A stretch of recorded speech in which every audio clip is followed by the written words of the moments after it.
Hello everyone, कैसे हो आप लोग। स्वागत है आपका हमारे यूट्यूब चैनल पर, जहां पर आप ढेर सारी बातें सीखते हैं, समझते हैं और आगे बढ़ते हैं जिनको समझकर। तो जैसा कि आप सभी जानते हैं, ये चल रही है एनसीईआरटी सीरीज, जिसमें हम कवर कर रहे हैं NCERT geography class 11th class की हिंदी मीडियम में, जिसमें आज हम पढ़ने वाले हैं चैप्टर 3 यानी अध्याय 3 पृथ्वी की आंतरिक संरचना के बारे में। ये है पृथ्वी की आंतरिक संरचना का second part. First part complete हो चुका है, उसको देखने के लिए आपको हमारे यूट्यूब चैनल पर जाना पड़ेगा और वहाँ पर देखना पड़ेगा। तो मैं समझ रही हूँ कि आप सभी की पढ़ाई बहुत अच्छी चल रही है। आपके वीडियो देखना निरंतर चालू रखिएगा, आप वीडियो मिस मत करिएगा। आपके एनसीईआरटी क्लास 11 जियोग्राफी की आपके इन हमारे चैनल के माध्यम से पूरी कंप्लीट कराई जाएगी। तो आपको अब अपने एनसीईआरटी जियोग्राफी क्लास 11 के लिए कहीं और जाने की ज़रूरत नहीं है, क्योंकि हम आपकी पूरी एनसीईआरटी कंप्लीट कराने वाले हैं। इवन आपकी क्लास 11th बस की नहीं, हम आपकी सारी classes basic to high level class 12th तक की हम आपकी एनसीईआरटी कंप्लीट करा रहे हैं। तो अब आपको कहीं जाने की ज़रूरत नहीं, बस हमारे चैनल से जुड़े रहिए, जिसके लिए आपको हमारे चैनल को सब्सक्राइब करना होगा और हमारे वीडियोस को लाइक करते रहना होगा और अपने दोस्तों और अपने छोटे भाई बहनों में भी शेयर करते रहिए, ताकि उन लोगों को भी ये वीडियो का लाभ मिल सके, वो भी आपकी तरह इंटेलिजेंट हो सके। तो स्टार्ट करते हैं चैप्टर 3 को पढ़ना, पृथ्वी की आंतरिक संरचना का part second NCERT geography class 11th की हिंदी मीडियम की हम पढ़ रहे हैं। तो स्टार्ट करते हैं। भूकंप में पृथ्वी में कंपन क्यों होता है। जैसा कि आप सभी को, अगर आपने चैप्टर फर्स्ट देखा है, अगर चैप्टर 3 का पार्ट फर्स्ट देखा है, तो आप सभी ने भूकंप के बारे में थोड़ी जानकारी ली होगी। उसी भूकंप को हम कंटिन्यू इस वीडियो में करते हैं, इस पार्ट में करते हैं। तो हमने उस वीडियो में देखा था कि पृथ्वी पर कंपन क्यों होता है। प्रायः भ्रंश के किनारे ही ऊर्जा निकलती है। भूप्रपटी की सैलों को गहन दरारें ही भ्रंश होती हैं। भ्रंश के दोनों तरफ सैल विपरीत दिशा में गति करते हैं। जहां ऊपर के शैलखंड दबाव डालते हैं, उनके आसपास के घर्षण उन्हें परस्पर बांधे होते हैं। फिर भी अलग होने की प्रवृत्ति के कारण एक समय पर घर्षण का प्रभाव कम हो जाता है, जिसके परिणाम स्वरूप सैलखंड विकृत होकर अचानक एक दूसरे से विपरीत दिशा में सरक जाते हैं। इसके परिणाम स्वरूप ऊर्जा निकलती है और ऊर्जा तरंगे सभी दिशाओं में गतिमान होती हैं। वह स्थान जहां से ऊर्जा निकलती है भूकंप का केंद्र कहलाता है, यानी फोकस कहलाता है, और उसी फोकस को हम अवकेंद्र भी कहते हैं। ठीक है। ऊर्जा तरंगे अलग अलग दिशाओं में चलती हुई पृथ्वी की सतह तक पहुंचती हैं। भूतल पर वह बिंदु जो उद्गम केंद्र के समीपतम होता है अधिकेंद्र यानी एपिक सेंटर कहलाता है। क्या कहलाता है? एपिक सेंटर कहलाता है। तो वह केंद्र जो जो उद्गम केंद्र के समीपतम होता है, उसे हम एपिक सेंटर कहते हैं। अधिकेंद्र पर ही सबसे पहले तरंगों का महसूस किया जाता है। अधिकेंद्र उद्गम केंद्र के ठीक ऊपर 90 डिग्री कोण पर होता है। तो आपको एंगल्स के बारे में जानकारी तो होगी ही, आप क्लास 11th में पहुंच चुके हो, तो मुझे ऐसा लगता है कि आपको एंगल्स के बारे में कोई डाउट नहीं होगा। ठीक है। तो हमने क्या पढ़ा कि आपकी स्क्रीन पर जो वीडियो चल रहा है, याद रखिए पृथ्वी पर भी कंपन इसी प्रकार से होता है। तो क्या आपके साथ भी कभी ऐसा हुआ है? तो कितने लोगों के साथ ऐसा हुआ है जैसा इस वीडियो में आपकी स्क्रीन पर जो वीडियो चल रहा है उस वीडियो में हो रहा है? क्या आपको भी कभी इतने तेज से झटके लगे हैं क्या? जिसको लगे हैं कमेंट सेक्शन में जरूर बताएगा। तो हमने देखा कि पृथ्वी पर कंपन क्यों होता है, जब भूकंप आता है तो उसके केंद्र को क्या कहते हैं, और उस केंद्र के भूतल पर वह बिंदु जहां से उद्गम केंद्र के समीपतम होता है, उस केंद्र को हम अधिकेंद्र कहते हैं। इन सारी बातों के बारे में हमने जानकारी ली। अधिकेंद्र पर ही सबसे पहले तरंगों का महसूस किया जाता है, ये भी आपको हमने बताया। तो अगर आप इस वीडियो को देख रहे हैं तो अपने साथ पेन और कॉपी जरूर लेकर बैठिएगा। कुछ इंपॉर्टेंट पॉइंट्स होंगे जिनको मैं नोट डाउन आपको करने के लिए कहूंगी। तो एकदम अलर्ट हो जाइए, एकदम पढ़ने के लिए बैठ जाइए, क्योंकि वीडियो स्टार्ट हो गया है। आपको बहुत सारी इन्फॉर्मेशन मिलने वाली है, बहुत कुछ सीखने वाले हैं आप। बिल्कुल कहीं नहीं जाना, कहीं जाइएगा नहीं, बिल्कुल ध्यान को भटकाइएगा नहीं, क्योंकि ये वीडियो बहुत ही इंटरेस्टिंग होने वाला है।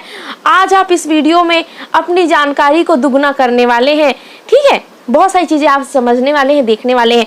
तो पहली जानने वाली चीज़ है कि आपकी स्क्रीन पर जो वीडियो चल रहा है, कौन सा वीडियो चल रहा है, जिसमें एक फादर अपनी डॉटर के साथ एक टेबल के नीचे घुस जाते हैं।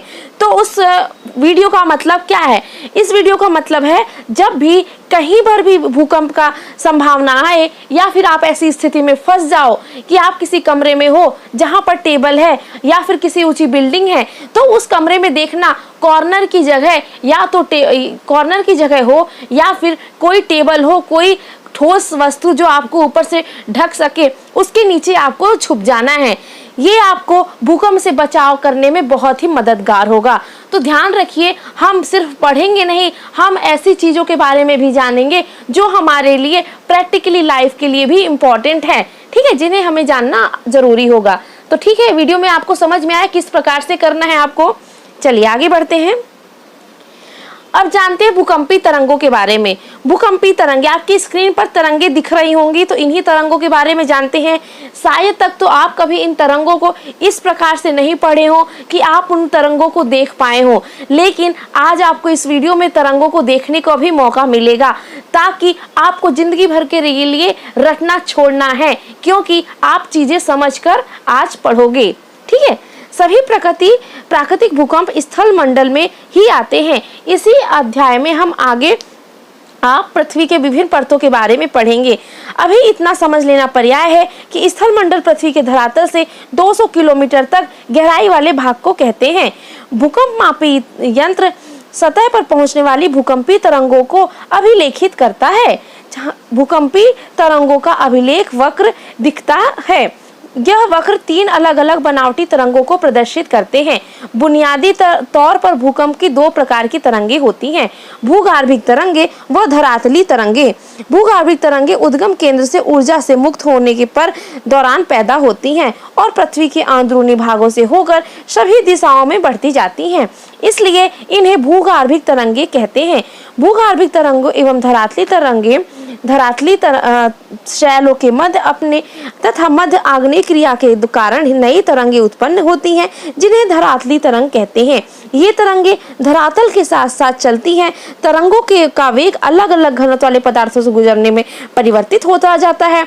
अधिक घनत्व वाले पदार्थों में तरंग का वेग अधिक होता है। पदार्थ के घनत्व में भिन्नताएं होने के कारण परावर्तन, रिफ्लेक्शन और रिफ्रैक्शन होता है, जिससे इन तरंगों की दिशा भी बदलती रहती है। तो हमने इस पैराग्राफ में पढ़ा कि जो भूगर्भिक तरंगे होती हैं, धरातली तरंगे होती हैं, क्या होती हैं।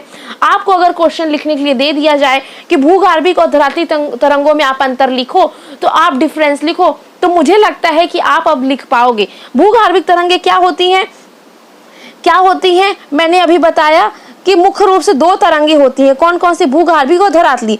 भूगर्भिक तरंगे उद्गम केंद्र से ऊर्जा को मुक्त होने के दौरान पैदा होती हैं, यानी जहां पर फोकस होता है उसके बाद वहां से वो पैदा होती हैं और पृथ्वी के अंदर ही ट्रेवल करती हैं। लेकिन वही जो धरातली तरंगे होती हैं वह धरातल यानी पृथ्वी के ऊपरी भाग पर ये चलती हैं, ठीक है। समझ में आई इतनी बात? पदार्थों के घनत्व के भिन्नता के कारण क्या होता है? परावर्तन और अपवर्तन होता है। रिफ्लेक्शन और रिफ्रैक्शन होता है। रिफ्लेक्शन और रिफ्रैक्शन को आपने साइंस के चैप्टर में बहुत अच्छे से पढ़ा होगा। तो मुझे ऐसा लग रहा है कि आपको रिफ्लेक्शन और रिफ्लेक्शन के बारे में बताने की ज़्यादा ज़रूरत नहीं है, क्योंकि आप 11वीं क्लास में पहुंच गए हो और आपको रिफ्लेक्शन और रिफ्लेक्शन बहुत अच्छे से आता होगा। भूगर्भिक तरंगे 2 प्रकार की होती हैं। इन्हें पहले आपको स्क्रीन पर दिख रहा होगा पी वेव और एस वेव और सरफेस वेव। पी वेव क्या होती है? यानी पी तरंग क्या होती है? एक लाइन लीनियर होती है, यानी एक लाइन पर चलती है। जो एस वेव होती हैं वो समुद्र की लहरों की समान चलती हैं, और जो धरातली तरंगे होती हैं, धरातली तरंगे जो धरातल पर समुद्र की लहरों के समान यानी एस वेव के समान चलती हैं। तो समझ में आया धरातली वेव, पी वेव और एस वेव में डिफरेंस। आगे बढ़े। पी तरंगे व एस तरंगे पी तरंगों तीव्र गति से चलने वाली तरंगे होती हैं। अब पी तरंगे क्या होती हैं, वो काफी तेजी से चलती हैं, ठीक है। धरातल पर सबसे पहले पहुंचने वाली तरंगे होती हैं। इन्हें प्राथमिक तरंगे भी कहा जाता है। पी तरंगे ध्वनि तरंगों जैसी होती हैं। ये गैस, तरल व ठोस तीनों प्रकार के पदार्थों से गुजर सकती हैं। एस तरंगे धरातल पर कुछ समय अंतराल के बाद पहुंचती हैं। एस तरंगे धरातल पर कुछ समय के अंतराल में पहुंचती हैं, ठीक है, समझ में आ रहा है। ये द्वितीयक तरंगे कहलाती हैं। तो पी तरंगे आपको लिखना है डिफरेंस। अभी को मैं एक होमवर्क दे रही हूँ, अपने पेन और कॉपी लेकर आप बैठे हैं तो आप नोट डाउन करिए कि पी तरंगे और एस तरंगों में डिफरेंस लिखना है और अंतर लिखना है। सभी लोग अगर कमेंट सेक्शन में मुझे लिखकर एक एक उसके बारे में डिफरेंस बताएं, जल्दी से फटाक से बताएं, ठीक है। पी तरंगे क्या होती हैं, प्राथमिक तरंगे होती हैं। ये ध्वनि जैसे तरंगे होती हैं। ये तरंगे गैस, तरल व ठोस तीन प्रकार के पदार्थों से गुजरती हैं। वहीं जो एस तरंगे होंगी वो धरातल पर कुछ समय के अंतराल में पहुंचेंगी, ठीक है। ये द्वितीयक तरंगे होंगी। पी प्राइमरी वेव्स होती हैं, एस सेकेंडरी वेव्स होती है, ठीक है, समझ में आ रहा है। एस तरंगे द्वितीयक तरंगे कहलाती हैं। एस तरंग विषय में एक महत्वपूर्ण तथ्य है कि यह केवल ठोस पदार्थों में ही जाती है, जबकि पी तरंगे गैस, तरल व ठोस तीनों में ट्रेवल करती है और जो एस होती है वो सिर्फ सॉलिड में रहती है। एस तरंगों की यह एक महत्वपूर्ण विशेषता है। इसी विशेषता से ने वैज्ञानिकों ने भूगर्भिक संरचना को समझने में मदद की है। अब बात आती है परावर्तन यानी रिफ्लेक्शन से तरंगे प्रतिध्वनित होकर वापस लौट आती हैं, जबकि आवर्तन यानी रिफ्लेक्शन से कई तरंगे कई दिशाओं में बट जाती हैं, ठीक है। भूकंप लेखी पर बने आरेख से तरंगों की दिशा भिन्नता का अनुमान लगाया जा सकता है। धरातली तरंगे भूकंप लेखी पर अंत में अभिलेखित होती हैं। ये तरंगे ज्यादा विनाशकारी होती हैं। इनसे शैल विस्थापित होती है और इमारतें गिर जाती हैं। समझ में आया आपको एस तरंगे कितनी खतरनाक होती हैं। भूकंपी तरंगों का संरक्षण अब पढ़ेंगे। आपके स्क्रीन पर दो वेव्स चल रही हैं। पहला है पी वेव और दूसरा है एस वेव। पी वेव आप देखकर समझ पा रहे होंगे कि किस प्रकार चलती है और एस वेव आप देखकर समझ पा रहे होंगे किस प्रकार चलती है। विभिन्न प्रकार के भूकंपी तरंगों से संचरित होने की प्रणाली भिन्न भिन्न होती है। जैसे ही ये संचरित होती हैं तो सेलों में कंपन पैदा होती है। क्या होती है? कंपन पैदा होती है, यानी वाइब्रेशन होता है। पी तरंगों के कंपन की दिशा तरंगों की दिशा के समानांतर ही होती है। जैसा कि आप स्क्रीन पर देख पा रहे होंगे, जो पी वेव्स हैं वो एक दूसरे के समानांतर ही चलती हैं, जबकि समानांतर चलती हैं, ठीक है। यह संचरण गति की दिशा में एक ही पदार्थ पर दबाव डालती हैं, यानी यह एक दूसरे पर दबाव डालती हुई चलती हैं। इनके दबाव के फलस्वरूप पदार्थ में घनत्व में भिन्नता भी आती है और शैलों में संकुचन और फैलाव होता है। तो बिल्कुल जाहिर सी बात है कि आप पी वेव्स को अगर स्क्रीन पर देख रहे हो ध्यान से कि उनमें किन प्रकार से फैलाव और संकुचन हो रहा है, यानी फैल रही हैं, सिकुड़ रही हैं। तो जाहिर सी बात है, तो किसी भी अगर शैल में पी वेव्स होंगी तो उन शैलों में भी संकुचन होगा और फैलाव होगा, ठीक है। अन्य तीन तरह की तरंगे संचरण गति समकोण दिशा में कंपन पैदा करती हैं। एस तरंगे ऊर्ध्वाधर तल में तरंगों की दिशा के समकोण पर कंपन पैदा करती हुई चलती हैं। अतः ये जिस पदार्थ से गुजरती हैं उनमें उभार और गर्त बना देती हैं। तो बिल्कुल सही बात है, हम एस तरंग को देख पा रहे हैं, वह किस प्रकार से लहरों के समान चल रही है। अब ये तरंग जिस पदार्थ पर रहेगी उसमें ऊर्ध्वाधर यानी ऊंचाई और गहराई में चीजें जो चीजों का है वो फॉर्मेशन होगा, यानी बनेंगी, ठीक है। अतः जिस पदार्थ पर ये गुजरती है उसमें उभार और गर्त बन जाता है, यानी उभार और गर्त तो बनेगा ही, क्योंकि ये तरंगे एक लहरों के समान चल रही हैं। धरातली तरंग सबसे अधिक विनाशकारी समझी जाती है और यही जो तरंग होती है, यही तरंग जब धरातल पर आती है, जब भूकंप के तौर पर आती है, तो ये जो तरंग होती है ये सबसे ज्यादा विनाश करती है, क्योंकि यह देखिए आपको लहरों के समान दिख रही है। आप अंदाजा लगाइए, अनुमान लगाइए कि ये लहर जब धरातल पर इस प्रकार से लहरों के समान चलेगी, ये जो तरंग है, तो वो आप सोचिए कि बिल्डिंगों को, बड़ी बड़ी इमारतों को, बड़े बड़े जो इमारत हैं, होटल हैं, जो सड़कें हैं, घर हैं, उनको किस प्रकार से प्रभावित करती है। जबकि जो पीव है वो समानांतर चलती है, उसमें भी कंपन होता है, लेकिन एस वेव की जितना नहीं होता है। ठीक है, अब बात करते हैं छाया क्षेत्र का उद्भव। भूकंप लेखी यंत्र सिस्मोग्राफ जिसे कहते हैं पर दूरस्थ स्थानों पर आने वाली भूकंप तरंगे अभिलेखित होती हैं।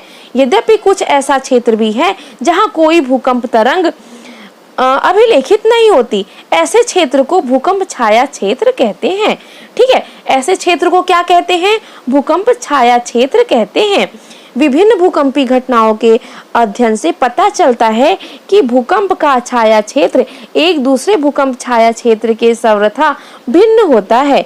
यानी जो भूकंप जोन्स होते हैं, अर्थक्वेक जोन्स होते हैं, शैडो जोन होते हैं, वो एक जोन से एक भूकंप छाया क्षेत्र से डिफरेंट होते हैं, यानी अलग अलग होते हैं। ठीक है,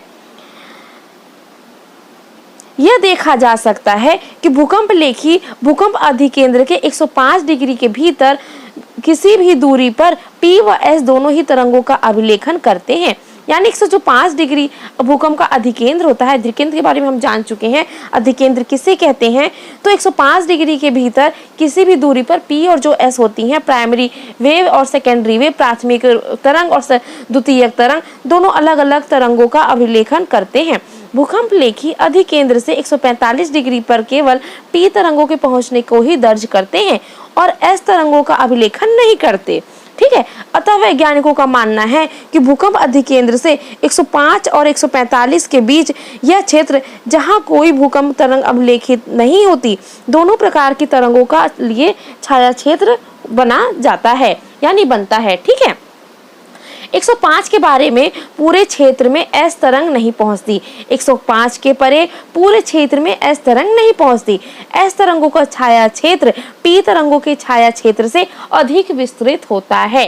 तो क्वेश्चन आपसे पूछ ले सकता है कि किस तरंग का छाया क्षेत्र अधिक विस्तृत होगा, P का या S का? तो आप कहेंगे S का।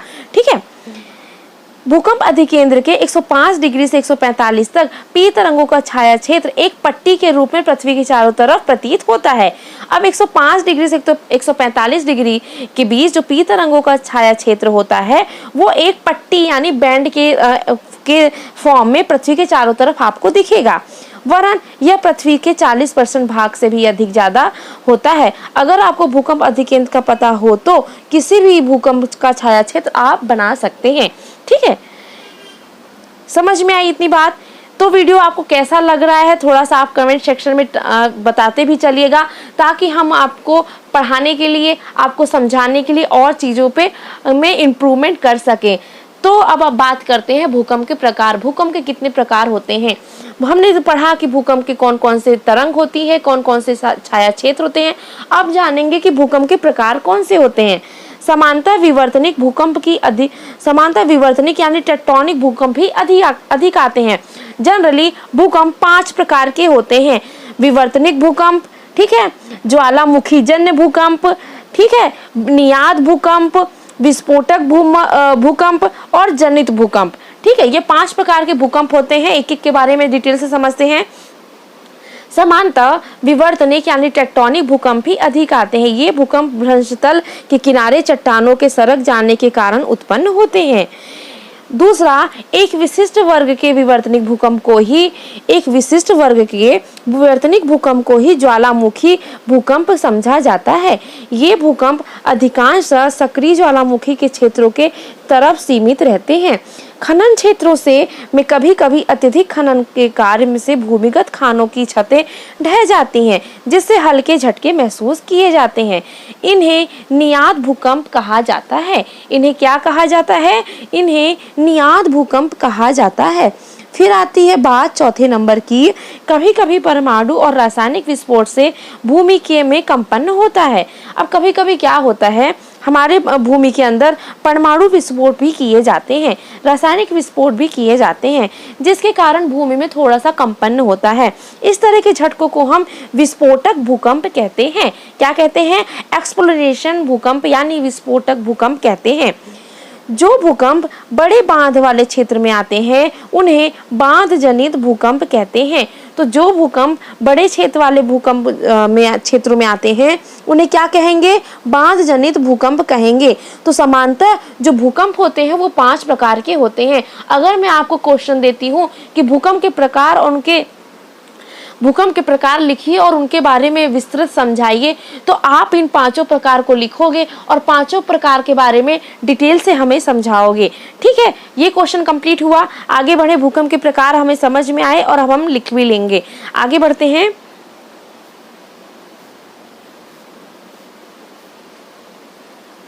अब बात करते हैं भूकंप के माप की। भूकंप के माप की बात करते हैं तो भूकंपीय घटनाओं का मापन भूकंपीय तीव्रता के आधार पर होता है। भूकंपीय जो घटनाओं का मापन होता है वो कैसे होता है? भूकंपीय तीव्रता के आधार पर होता है अथवा आघात की तीव्रता के आधार पर किया जाता है। भूकंपीय तीव्रता की मापी रिक्टर स्केल के नाम से की जाती है। भूकंपीय तीव्रता की जो मापी होती है वह रिक्टर स्केल के नाम से की जाती है। भूकंपीय तीव्रता भूकंप के दौरान ऊर्जा मुक्त होने से संबंधित है। अब जो भूकंपीय तीव्रता है वो भूकंप के दौरान ऊर्जा मुक्त होने से संबंधित होती है। क्या भूकंप में क्या होता है? भूकंप में ऊर्जा ही तो उत्पन्न होती है तरंगों के रूप में। तो जो भूकंपीय तीव्रता होती है भूकंप के दौरान ऊर्जा मुक्त होने से संबंधित है। इस मापी के अनुसार भूकंप की तीव्रता 0 से 10 के बीच होती है। अब जो भूकंप की तीव्रता होती है, तो आप लोग कॉपी लेकर बैठे हैं तो नोट डाउन करिए कि जो भूकंप की तीव्रता होती है वो रिक्टर स्केल के नाम से नापी जाती है और इसकी जो तीव्रता होती है वह 0 से 10 के बीच ही होती है। आघात की तीव्रता गहनता को इटली के भूकंप वैज्ञानिक मरकैली के नाम पर जाना जाता है। अब जो इसकी जो तीव्रता होती है, गहनता होती है, इंटेंसिटी होती है, वो किसके नाम से जानी जाती है? इटली के भूवैज्ञानिक थे, उनका नाम मरकैली था, उन्हीं के नाम पर की जाती है। यह झटकों से हुई प्रत्यक्ष हानि द्वारा निर्धारित की जाती है। इसकी गहनता को, इंटेंसिटी को हम 1 से 12 तक नापते हैं। तो यहाँ पर नोट डाउन करिएगा, जो भूकंप की तीव्रता होती है वो 0 से 10 होती है और जो गहनता होती है 1 से 12 होती है। ठीक है, क्लियर हुआ? इसमें कंफ्यूज नहीं होना है। जो तीव्रता होती है वो 0 से 10 होती है और गहनता जो होती है, इंटेंसिटी जो होती है, ठीक है, वो 1 से 12 होती है। समझ में आई इतनी सी बात? किसको चलिए कमेंट सेक्शन में बताइए कि इसकी गहनता और तीव्रता कितनी कितनी होती है। ठीक है, सभी लोग कमेंट सेक्शन में बताएंगे। और अब बात करते हैं भूकंप के प्रभाव। भूकंप आप सभी जानते हैं एक प्राकृतिक आपदा है। क्या आप भूकंप ला सकते हैं? नहीं। क्या हम भूकंप ला सकते हैं? नहीं। तो जो भूकंप है वो प्रकृति के द्वारा ही आता है। तो भूकंप कैसी आपदा है? प्राकृतिक आपदा है। भूकंपीय आपदा से होने वाले प्रकोप कौन कौन से हैं? भूकंप, भूमि का हिलना। सबसे पहले आप सभी को पता है भूकंप आएगा, जमीन हिलेगी तो क्या होगा? भूमि हमारी हिलेगी, हमारा घर हिल जाएगा। धरातली विसंगति होगा, भूसंखलन होगा, यानी भूमि एक जगह से दूसरी जगह शिफ्ट होगी, खिसकेगी। मृदा द्रवण होगा, धरातल एक तरफ झुक सकती है। हिम संखलन होगा, धरातली विस्थापन होगा, बांध व तटबंध टूटने से बाढ़ आ सकती है, आग लग सकती है, इमारत टूट सकती है और इमारत टूट जाएंगी तथा ढांचे जो होते हैं बड़े बड़े वो ध्वस्त हो जाएंगे। आपकी स्क्रीन पर दिख रहा है ना, एक जो घर है वो किस प्रकार से गिर रहा है भूकंप के कारण। वस्तु गिर जाएंगी जिस प्रकार से ये घर गिर रहा है और सुनामी आ जाएगी। तो ये थे भूकंप के प्रभाव। एक बार फिर से रिवाइज करते हैं। भूमि का हिलना, धरातली विसंगति, भूसंखलन, मृदा द्रवण, धरातल का एक तरफ झुकना, हिम संखलन, धरातली विस्थापन, बांध व तटबंध के टूटने से बाढ़ आना, आग लगना, इमारतों का टूटना, बांधों जो ढांचे होते हैं उनका ध्वस्त होना, वस्तुओं का गिरना और सुनामी आना। अब बात करते हैं सुनामी। सुनामी तो अब हमने न्यूज में बहुत सुन रखा है, जानते हैं क्या है सुनामी। उपरोक्त सूचीबद्ध प्रभावों से हमें पहले 6 का प्रभाव स्थल रूप में देखा जा सकता है, जबकि अन्य को उस क्षेत्र में होने वाले जनधन की हानि को समझा जा सकता है। सुनामी का प्रभाव तभी पड़ेगा जब भूकंप के अधिकेंद्र समुद्री स्थल पर हो, भूकंप की तीव्रता बहुत अधिक हो। सुनामी अपने आप में भूकंप नहीं है, ये वास्तव में लहरें होती हैं। ठीक है, जो भूकंपी तरंगों से उत्पन्न होती हैं। तो सुनामी कैसे उत्पन्न होती है? सुनामी भूकंपी तरंगों से उत्पन्न होती है। यद्यपि मूल रूप से कंपन करने की क्रिया को कुछ सेकंड ही रहती है, फिर भी यदि भूकंप की तीव्रता रिक्टर स्केल पर 5 से अधिक होती है तो इसके विनाशकारी का जो परिणाम होता है वो बहुत अत्यधिक होता है। तो समझ में आया आपको कि भूकंप जो सुनामी होता है वह धरातल के अंदर भूकंपी तरंगों के उत्पन्न होने से ही होता है। वास्तव में ये क्या होता है, वास्तव में ये लहरें ही होती हैं। समुद्र के अंदर जो भूकंप आता है वो लहरों के रूप में आता है। लहरें तेज से उठती हैं, ऊंची ऊंचाइयों पर उठती हैं, जिसके कारण जो तट पर जितने भी शहर और जगह होते हैं वो इनका शिकार हो जाते हैं। लाभ, जन और धन की काफ़ी ज़्यादा हानि होती है, लोग घायल हो जाते हैं, चीज़ें बिखर जाती हैं। ठीक है, भूकंप की आवृत्ति अब कैसे मापते हैं? भूकंप की आवृत्ति मापने के लिए भूकंप एक प्राकृतिक आपदा अभी हमने जाना। तीव्र भूकंप के झटकों से जन धन की हानि होती है, हम ये भी जानते हैं। फिर भी ऐसा नहीं है कि विश्व के सभी भागों में तीव्र भूकंप आते हैं। कई जगहों पर यह कम भी तीव्र भूकंप आते हैं, यानी भूकंप के जो झटके होते हैं वो कम होते हैं। लेकिन जो क्षेत्र भ्रंश के समीप होते हैं वहाँ पर तीव्र झटके महसूस होते हैं। तो जो क्षेत्र भ्रंश के समीप होंगे वहाँ पर भूकंप के झटके कैसे होंगे? तेज होंगे। हम ज्वालामुखी भूकंप के वितरण को आने वाले अध्याय यानी चैप्टर 4 में अच्छे से पढ़ने वाले हैं। प्रायः देखा गया है कि रिक्टर स्केल पर 8 से अधिक तीव्रता वाले भूकंप आने की संभावना बहुत कम होती है, क्योंकि अभी मैंने बताया आपको कि अगर 5 से ज़्यादा हो जाए तो वो विनाशकारी हो जाती है। तो 8 से ज़्यादा आ जाएगी तो आप सोच सकते हो कि कितनी बड़ी जन धन की हानि होगी। ठीक है, 1-2 वर्षों में एक बार ही आता है, जबकि हल्के भूकंप लगभग हर मिनट पृथ्वी से किसी न किसी भाग में महसूस किए जा सकते हैं। तो ये थी कहानी भूकंप की। कैसा लगा आपको ये वीडियो कमेंट सेक्शन में ज़रूर बताइएगा। वीडियो को रिवाइज करिएगा। इस चैप्टर का पृथ्वी की आंतरिक संरचना के बारे में हमने पार्ट 1 और पार्ट 2 कंप्लीट कर लिया है। पार्ट 1 और पार्ट 2 को आप रिविजन करिए। अब हम मिलते हैं पार्ट 3 में एक धमाकेदार तरीके से। वो वीडियो आपको बहुत इंटरेस्टिंग होने वाला है, तो आप जब भी पार्ट 3 को देखने आइए, पार्ट 1 एंड पार्ट 2 जल्दी से कंप्लीट कर आइए। तब तक के लिए कंप्लीट करिए, रिवीजन करिए, खुश रहिए, मुस्कुराते रहिए, फिट रहिए।